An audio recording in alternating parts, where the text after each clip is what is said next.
Like the Energizer Bunny of yesteryear, we're going to keep going and going and going and going and going and going and going.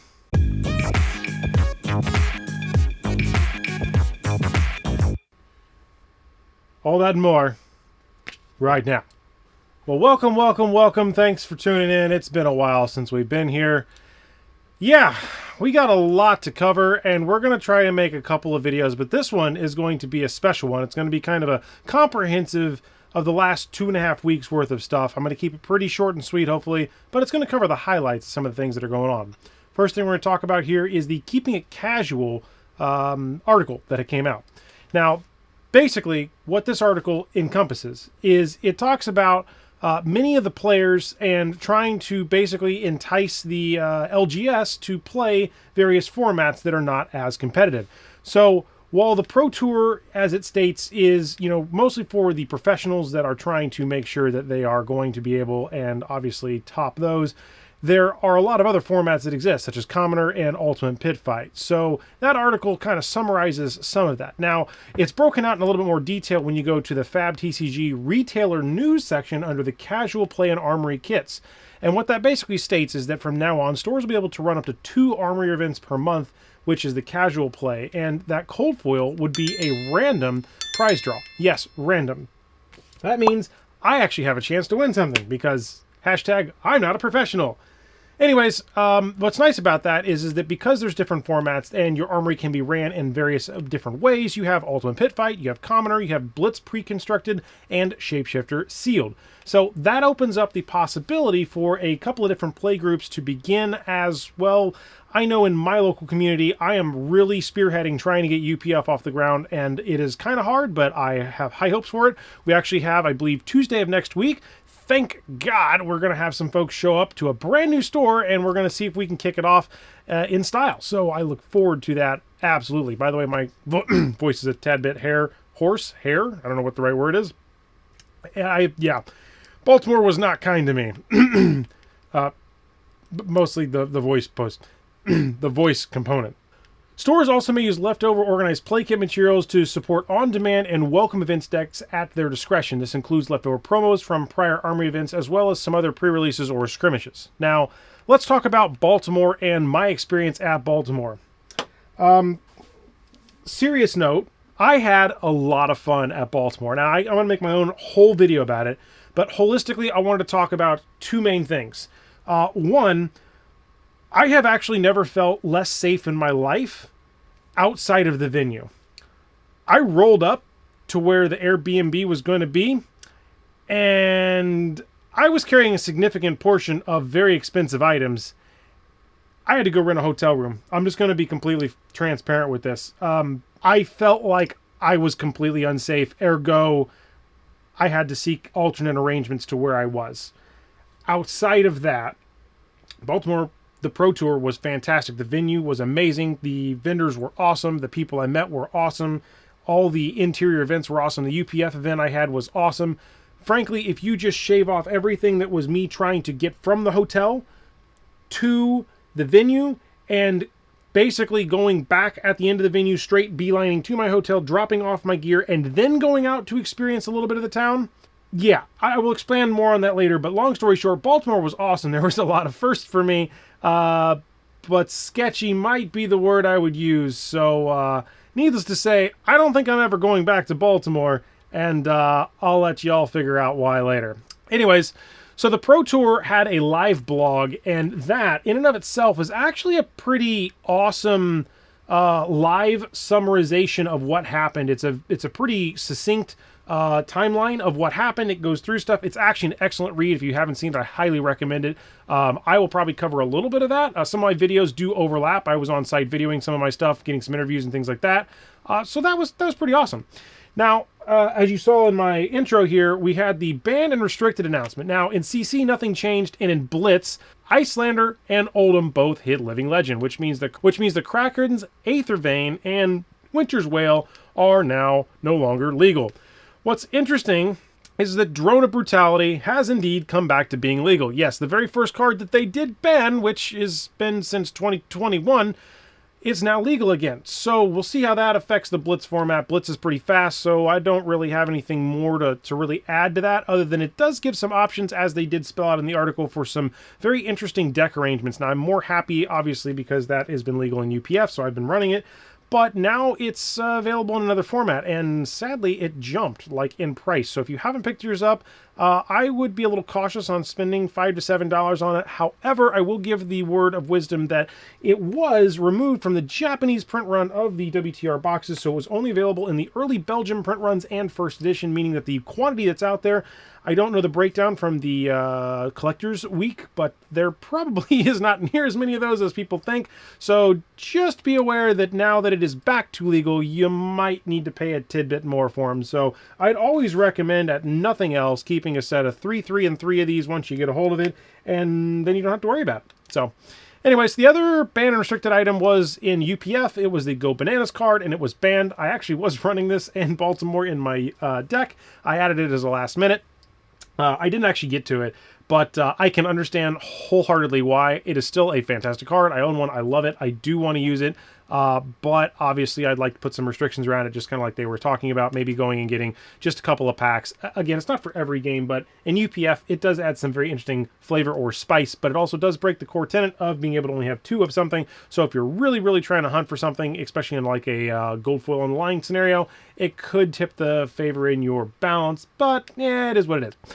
All right, so the next thing we're going to talk about is the article for Dusk Till Dawn. Obviously, that came out, and the new Prism Awakener of Soul is the adult, and Prisoner Advent of Thrones is the young hero. Now, key takeaways from this are that there are 10 serialized cards, hand-drawn by the artist. They are cold foil, and they will be randomly inserted into the product only in, I believe, the America, APAC, and not the EMEA location. I think Flukenbox actually did a video talking about this in some depth. If you want to kind of go into reading his comments, I do actually, I do feel for him. I think that it does create this weird divide of, I want certain products, but at the same token, I've noticed that this is the same way when it came to like History Pack Black label edition.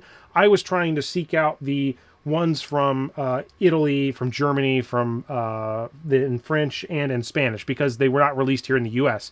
So it's very, I don't know. I kind of still am regurgitating in my mind what my thoughts are on this. But the fact that there are serialized cards and there's so little of them across the entire print run, I don't know if it's really going to affect too many people. But obviously, if you hit one, it's like hitting the lottery. You might as well go get that thing graded and just maybe convert it back into more product, or save it for later, because it's definitely going to be rare, and there are the Prism mains out there that will definitely pay some top dollar for that. So it's kind of like the Lord of the Rings, Magic the Gathering, one ring kind of thing. It's not probably the one ring, right? But this is unique, and I'm excited to see it come. I am definitely happy that these exist, and I'm glad that it is not true serialized, like stamped, you know, boom, on a card. This is like hand-drawn, hand art. It means so much more. I think that the essence of it, the idea, the thought process is very, very awesome. So I would like to say LSS, good job on that. Like I am excited to see it.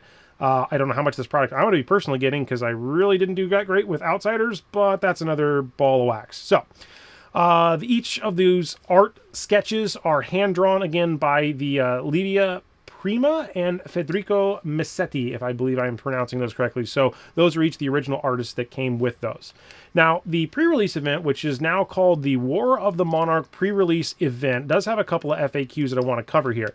Now, LSS is going to say that Dusk Till Dawn is going to be releasing on the 14th of July, 2023. And on Friday, the 7th of July, 2023, anywhere from 3 p.m., it sounds like, to Sunday at, I guess, 9 p.m. or somewhere in that ballpark. I don't know. They didn't really give it in time. You can enter these armory events that are going to be, or the pre-release events that are kicking off. And the cost on this, if you're curious, the store can charge up to $30 US. Now, the event itself is the return to Light and Shadow, where the Monarch War began, because that was basically during a time when the world was impacted by the COVID pandemic. I actually did get to go to the pre-release here in Indianapolis, but I know that a lot of folks didn't, and I cannot believe that 2 years have passed since then. Like, it's just mind-blowing that it's the time has just blown by. So that's kind of interesting. Now, with that pre-release event, what's going to be interesting is with new and old players here, we're going to be able to go back to those original heroes, Chain, Levia, Prism, and Bolton, because the base of the actual pre-release is a Monarch-based pre-release, meaning you will be using Monarch packs to go back and play that set, with each win providing, I believe, one of the Dusk Till Dawn packs so that you can play with it. Now, because of this, obviously there's a lot of lore and things that are tied into it, and if that is something that interests you, I do recommend sitting down and reading the article in its entirety, because there are some lore, I don't say spoilers in there, but there's some things in there that I'm still trying to understand and piece together, because there's a lot to that article. There's actually a piece at the bottom. If you scroll to the very bottom of that article, there is a tab for something that hasn't been revealed just yet, and that little icon there will basically have another lore tidbit that ties it into Solana and some other things like that. The prizes you can win here, you got 2 cold foiled Dusk Till Dawn Prism Advent of Throne heroes, 2 foiled Dusk Till Dawn Vincent heroes, or Vincent, I don't really know how to pronounce it, but that is a pretty sexy looking, like, I mean, just crazy, like that art is just off the rails. I think it'd be a cool playmat to get. There will be 33 Herald of Ravagers and Rainbow Foil. These should be given out, obviously, as the thing states here. You're going to get one for participating, and obviously for the either random or the winner, they'll get those 2 higher end cold foils. Now, if the store chooses to run less than 4 draft pods, the remaining cold foils would be given away as a random prize, which is something to just remind your LGS that you can do. That way you can have a better chance of possibly getting it, especially if you're not a super hyper competitive or if you're a new player. The other thing that's nice here is that they did say that because the booster sets were releasing on July 14th, the participating weekend, the stores will get 1 booster case of Dusk Till Dawn. So a case is 4 boxes. Each box would have 24 packs. So that's 96 total packs that they can give out across this weekend. Now, they can't sell these. They can give them away as prize support. So your store will need to contact your distributor to get that information. Now, a store can run multiple events, and they have to utilize their prize support across those multiple events. So if they run a 8-person draft or a 2 16-person drafts, they can technically do that, as they kind of said. Outside of that, that is pretty much everything I have at the moment. Editing Jake's going to pause here. That wraps up this video for today. I greatly appreciate you listening to everything that I've been blabbing on about here. I know I've been kind of distant with some of that stuff. I've had a lot going on. I do have a lot of footage from the actual event in Baltimore. Like I said, I do have some thoughts on that event. I got to meet some really awesome people. I had a lot of cool signatures. Hopefully, if I got to see you in person, especially if you're a content creator or somebody that has dedicated themselves to the community, I was able to get you to sign a crack bobble, because that's a thing that I've been really, really working toward.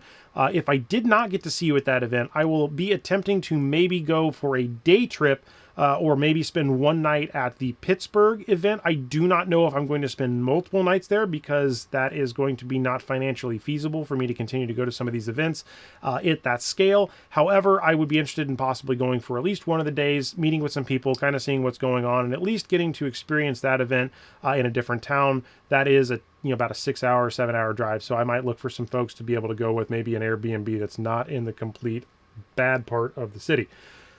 Anyways, again, thanks so much for tuning in. I got a lot of videos coming out. I actually have a couple of pack openings. I recorded a couple different things. Got a cool interview with the Bearish folks that's coming out.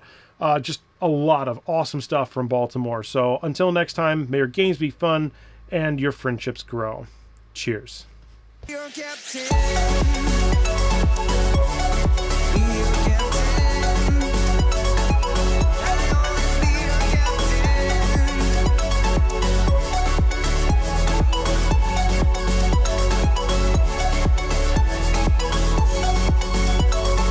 Lice slander. Crackers, Aether Weaving, and Aethervine.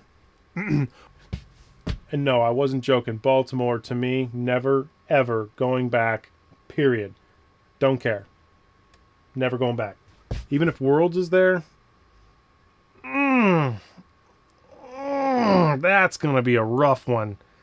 I wouldn't take all my gear. Video on a cell phone.